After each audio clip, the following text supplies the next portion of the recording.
वैद्युत चालन कुमार मित्तल की बुक का 33वां सवाल। एक प्लेटिनम प्रतिरोध ताप मापी में लगी कुंडली का प्रतिरोध 0 डिग्री सेल्सियस ताप पर 3 ओम है तथा 100 डिग्री सेल्सियस पर 3.75 ओम है।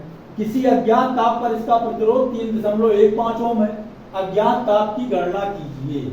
देखिए प्रतिरोध हमको यहाँ पर दिए गए हैं 0 डिग्री सेल्सियस पर, 100 डिग्री सेल्सियस पर और अज्ञात ताप T पर। 3 बार हमको प्रतिरोध इसमें सवाल में दिया गया है, तो T का मान हमको निकालना है। अज्ञात ताप पर जो प्रतिरोध दिया गया है 3.15, तो वो हमको ताप का मान निकालना है। देखिए सवाल ये जो अभी फार्मूला आपने पढ़ा है RT equal to R0 1 plus alpha T, इसको हम थोड़ा सा सरल करेंगे। RT इक्वल टू R0 का हम अंदर गुणा कर दें तो ये हो जाएगा R0 का 1 से गुणा करेंगे R0 आएगा plus R0 alpha T।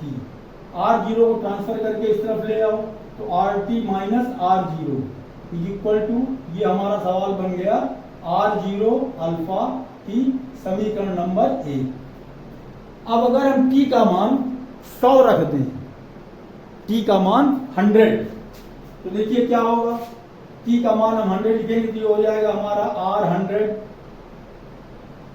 Is equal to R0 इसे लिखा रहेगा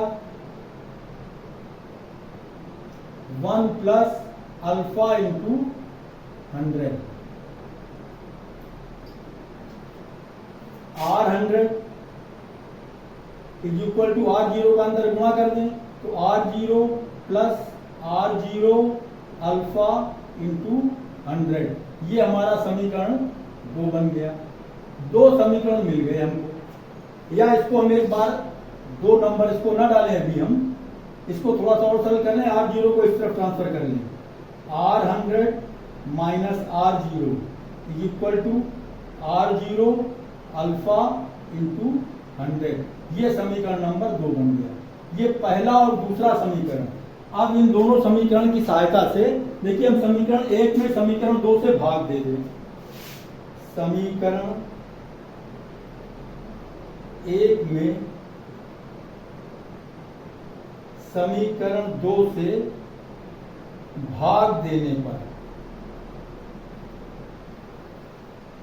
ये हमारा समीकरण 1 में क्या है, left hand side RT minus R0, RT minus R0 upon समीकरण 2 में R100 minus R0, R100 minus R0 is equal to समीकरण 1 में राइट हैंड साइड है R0 alpha T upon R0 alpha into 100। देखिए R0 से R0 कैंसिल हो जाएगा, alpha से अल्फा कैंसिल हो जाएगा। इस 100 को हम ट्रांसफर करके इस तरफ ले आए तो बराबर के इधर बचेगा केवल T।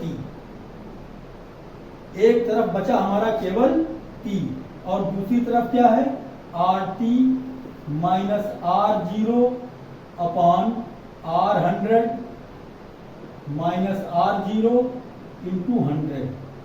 एक फार्मूला हमारा ये बन गया ताप निकालने के लिए। इसी की सहायता से हम T का मान निकालेंगे। कह रहा किसी अज्ञात ताप पर इसका प्रतिरोध 3.15 ओम है। अज्ञात ताप की गणना कीजिए। अज्ञात ताप T का मान निकालना है तो T का मान देखिए इससे निकल आएगा T इक्वल टू RT का मान। ताप T पर प्रतिरोध कितना है 3.15 माइनस R0 0 डिग्री सेल्सियस पर प्रतिरोध कितना है 0 डिग्री पर है 3 ओम अपान R100 100 डिग्री पर प्रतिरोध कितना है, ये देखिए दिया गया सवाल में 100 डिग्री सेल्सियस पर प्रतिरोध कितना है 3.75 माइनस R0 का मान 3। देखिए इसमें से 3 घटाएंगे तो आएगा 0.15, इसमें 3 घटाएंगे आएगा 0.75, 2 अंक दशमलव यहाँ 2 अंक दशमलव यहाँ कट जाएगा 15 एकम 15 15 पचे 75। T का मान आ गया 1/5 गुणे 100 ये लिखा हुआ है, यहाँ भी 100 लिखा रहेगा गुणा में से।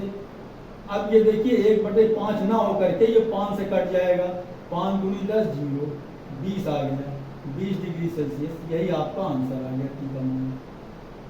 बस इस फार्मूले की सहायता से हमने ये वाला फार्मूला निकाला है। इन्हीं दो फार्मूले पर, इन्हीं दो सूत्रों के सहायता से ये सारे सवाल आपके लग जाएंगे। टी का मान आ गया 20 डिग्री सेल्सियस।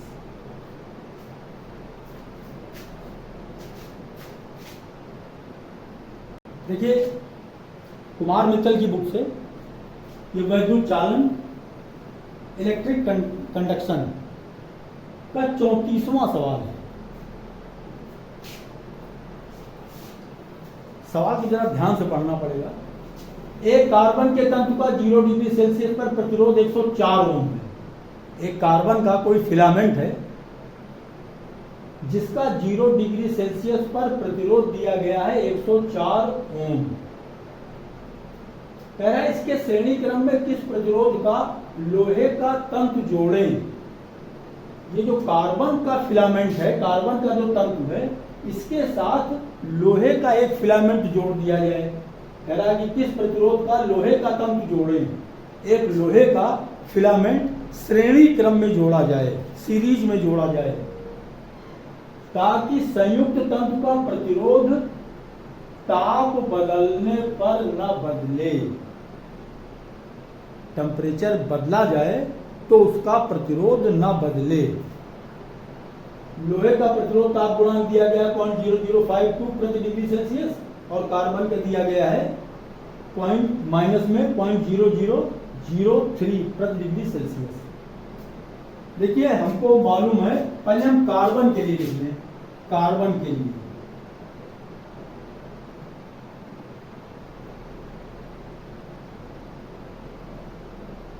के लिए RT बराबर क्या होगा, R0 1 प्लस अल्फा टी। ये हमने कार्बन के लिए लिख लिया। लोहे के लिए क्या होगा,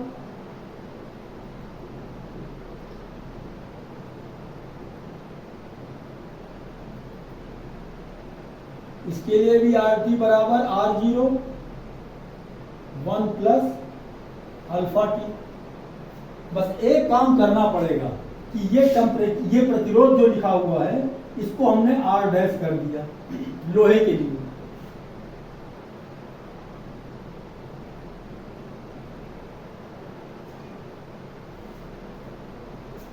ये अल्फा है कार्बन के लिए, इसको हमने अल्फा डैश कह दिया।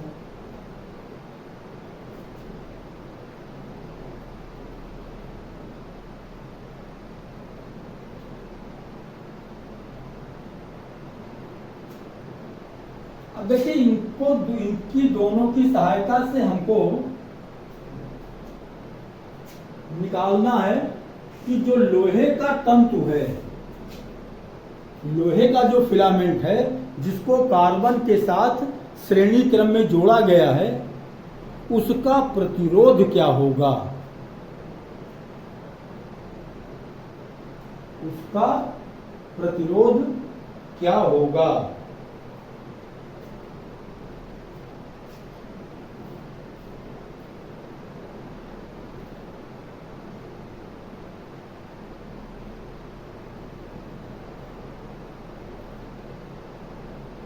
देखिए कार्बन के लिए तो RT बराबर R0 1 प्लस अल्फा टी।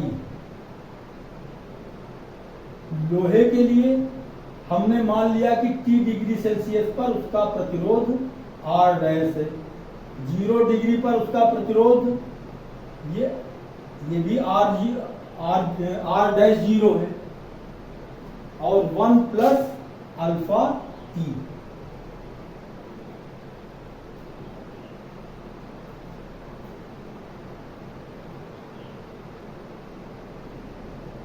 देखिए इसको हम लिख सकते हैं समीकरण नंबर 1, समीकरण नंबर 2। समीकरण 1 और 2 को जोड़ने पर 1 और 2 को हम जोड़ देते हैं, तो ये आर टी प्लस क्या होगा, आर टी प्लस आर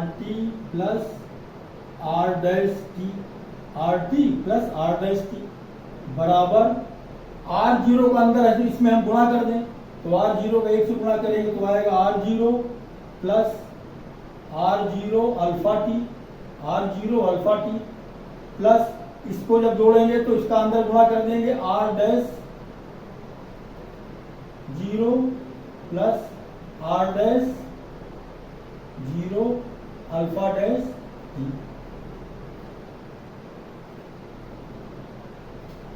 अब देखिए आर टी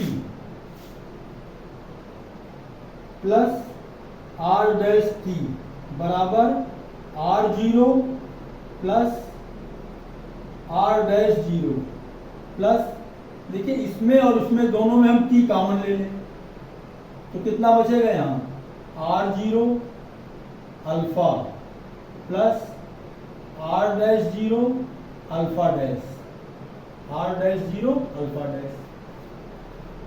देखिए ये आर टी और आर डैश टी है क्या, दोनों प्रतिरोध हैं, एक है प्रतिरोध कार्बन के लिए और एक है प्रतिरोध लोहे के लिए। तो सवाल में उसने कहा है कि प्रतिरोध इसका जो है संयुक्त प्रतिरोध तंतु का प्रतिरोध ताप बदलने पर न बदले, संयुक्त तंत्र का प्रतिरोध ताप बदलने पर न बदले, ताप बदलने पर न बदले इसका मतलब क्या हुआ कि जितना 0 डिग्री सेल्सियस पर था उतना ही T डिग्री सेल्सियस पर भी रहे।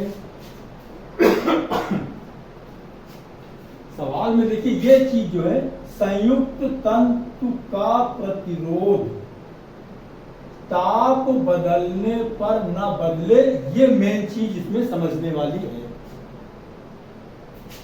संयुक्त तंतु का प्रतिरोध ताप बदलने पर न बदले, ताप बदलने पर न बदले का मतलब क्या हुआ कि 0 डिग्री सेल्सियस पर जितना प्रतिरोध था 30 डिग्री सेल्सियस पर भी उतना ही प्रतिरोध रहेगा। तो 0 डिग्री सेल्सियस पर कितना प्रतिरोध कुल रहेगा, क्योंकि श्रेणी क्रम में जोड़ा गया है इसलिए श्रेणी क्रम में तुल्य प्रतिरोध क्या होता है, दोनों को सीधे सीधे जोड़ देते हैं। तो 0 डिग्री सेल्सियस पर प्रतिरोध क्या होगा, R zero plus are zero, बस डैश कर देंगे इसमें, क्यों, ये कार्बन के लिए हो गया, ये लोहे के लिए हो गया। ये कार्बन के लिए 0 डिग्री सेल्सियस पर प्रतिरोध और ये लोहे के लिए 0 डिग्री सेल्सियस पर प्रतिरोध। T डिग्री सेल्सियस पर प्रतिरोध क्या होगा, R T plus are dash T, ये कार्बन के लिए और ये लोहे के लिए, लोहे के लिए ये कार्बन के लिए, ये कार्बन के लिए ये लोहे के लिए। यही समझने वाली चीज है इसमें। देखिए पहली बात तो श्रेणी क्रम में जोड़ा गया है तो दोनों प्रतिरोध सीधे सीधे जुड़ जाएंगे, R1 plus R2। 0 degree Celsius पर कार्बन का प्रतिरोध R0 है और 0 डिग्री सेल्सियस पर ही लोहे का प्रतिरोध R'0 है। तो ये तुल्य प्रतिरोध हो गया जब इनको दोनों को जोड़ दिया गया। तो इसी तरीके से T डिग्री सेल्सियस पर कार्बन का प्रतिरोध RT है और लोहे का प्रतिरोध R' है। ये भी सीधे सीधे दोनों प्लस में हो जाएगा, R1 प्लस R2, और न बदले इसका मतलब ये दोनों बराबर रहेगा। R0 प्लस R'0 बराबर RT प्लस R', यही हमको यहां पर लिखना है। देखिए ये RT प्लस R' है, ये चीज ये कितनी होगी, R0 प्लस R', इसका मान आएगा R0 प्लस R' बराबर R0 plus R' plus T R0 alpha plus R' alpha dash. अब देखिए ये इसको दोनों को हम इस तरफ ले आएंगे तो माइनस में हो जाएगा, ये हो जाएगा हमारा R0 plus R'0 minus R0 minus R'0 बराबर T R0 alpha plus R'0 alpha dash. ये R0 से R0 ये कैंसिल हो जाएगा, ये आएगा हमारा 0 is equal to T R0 alpha plus R'0 alpha dash. T को इस तरफ ले आएंगे, ये भी 0 हो जाएगा। तो ये सवाल हमारा देखिए इस रूप में आ गया, R0 alpha plus R'0 alpha dash बराबर 0, या R0 अल्फा बराबर minus R'0 alpha dash.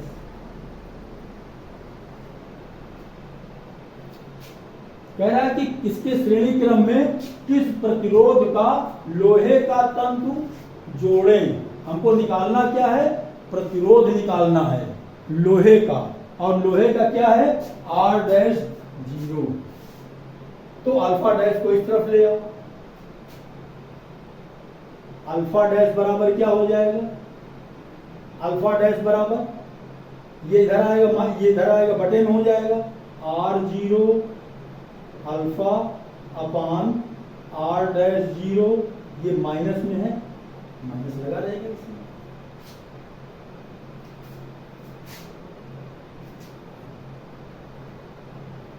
R dash हमको निकालना है R डैश 0 का मान, तो ये बटे में आ जाएगा अल्फा डैश, अल्फा डैश इधर आएगा, बटे में हो जाएगा।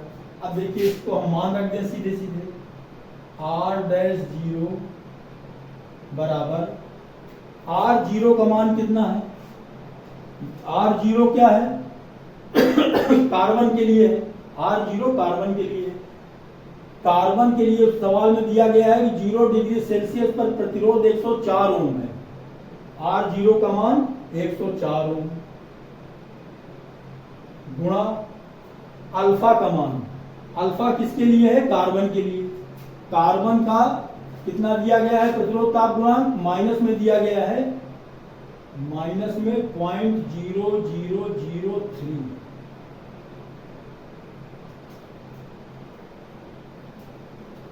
अपान